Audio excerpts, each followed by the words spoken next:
Atilla'nın, Kürşat'ın, Oğuz'un torunuyum. Fatihlerin gururu, Atatürk'ün onuruyum. Şanın, şerefin dünü, bugünü, yarınıyım. Tarihler beni tanır, tarihi ben doldurdum. Şanımızın, şerefimizin dünü, bugünü, yarınları. Selam sizlere, şöleniniz kutlu olsun.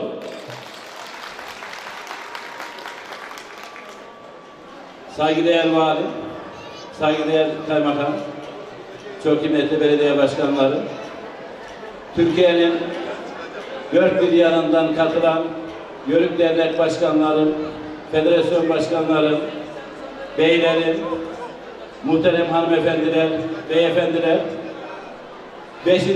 Karacakurt Türkmen Şöleni'nde sizlerle beraber olmaktan duyduğum mutluluğu ifade ederken hepinizi en kavi muhabbetimle selamlıyorum. Saygıdeğer konuklar, bildiğiniz gibi bugün Türkiye'de devletine yabancılaşmış, devletine yabancılaştırılmaya çalışmış nesillerle karşı karşıyayız. Türkiye'nin altını delik deşik ettiler, mağaraya çevirdiler. Türk milletini, değerlerini yerlerde süründürmeye çalışıyorlar. Devlet, millet düşmanlığı yaratmaya kalkıyorlar. Ben bu noktada Sayın Valimizi alkışlamak istiyorum. Bu davaya, bu meseleye sahip çıkması, yönettiği toplumun değerlerine duyduğu saygının bir gereğidir. Dolayısıyla bütün illerimizdeki valilerimizden bu meseleye, Türk'ün değerlerine, Türk milletinin değerlerine sahip çıkmalarını özellikle temenni ediyoruz. Zira devlete yabancılaşmanın bedelini bu millet 2 tane büyük devleti bu toprağın altına şehit vererek çok ağır ödedi.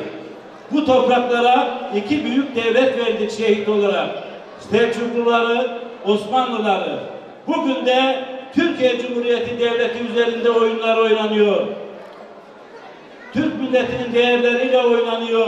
Milletin birliğiyle oynanıyor. Milletin diliyle, diniyle oynanıyor.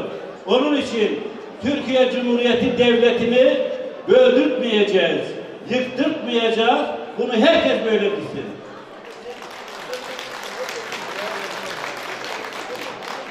Bizler Yörük Türkmen hareketine başladığımız zaman her şeyi düşündük.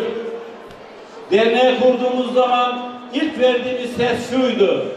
Yörükler Türk milletinin devletiyle, milletiyle bölünmez bütünlüğünün teminat ve garantisi olarak kendi derneklerini kurmuşlardır dedik. Allah'a şükürler olsun ki orada yaktığımız çoban ateşi, orada yaktığımız şahan ateşi bugün Türk milletinin ufkunu aydınlatıyor. Birilerinin yüksek sesle bu milletin değerlerine sahip çıkması gerekiyor. Onun için her karış toprağı ilmek ilmek Türklük ve İslam nakşedilmiş bu topraklarda bizlerin her zaman uyanık, her zaman dik durmamız gerekiyor. Zira çok oynak bir coğrafyada yaşıyoruz. Bu toprakların tarih üzerindeki hükmü şudur. Bu topraklarda ya büyük devlet olursunuz ya da yok olursunuz. Tarihin hükmü bu. Bu hükmü devleti yönetenlerin ve bizlerin çok iyi okuması gerekiyor. Onun için biz varız burada. Bugün Türkiye'nin birçok yerinde Yörük Türkmen şenlikleri var. Arkadaşlarımız dört bir yana dağıldılar. Birbirimize destekler veriyoruz.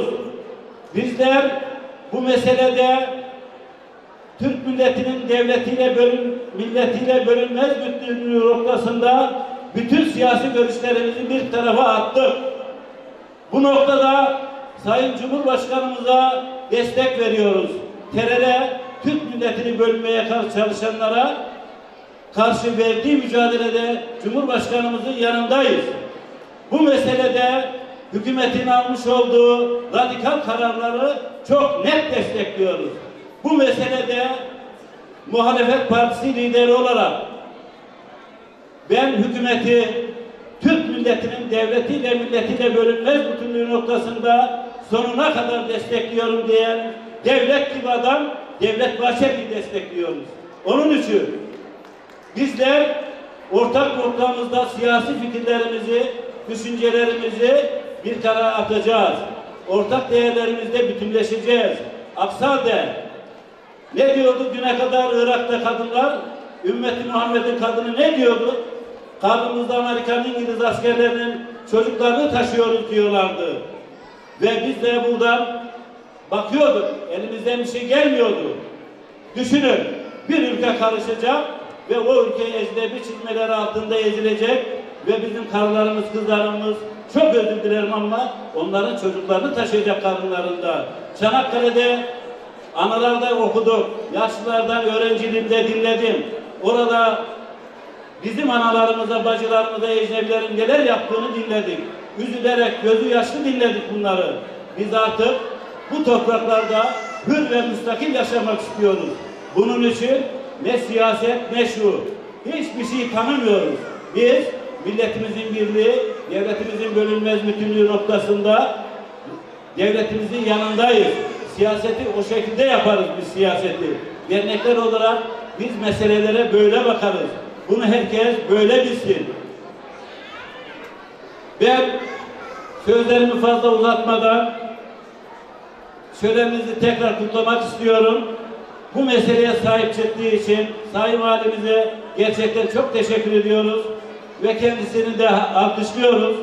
Şöleniniz kutlu olsun, en kötü günümüz böyle olsun.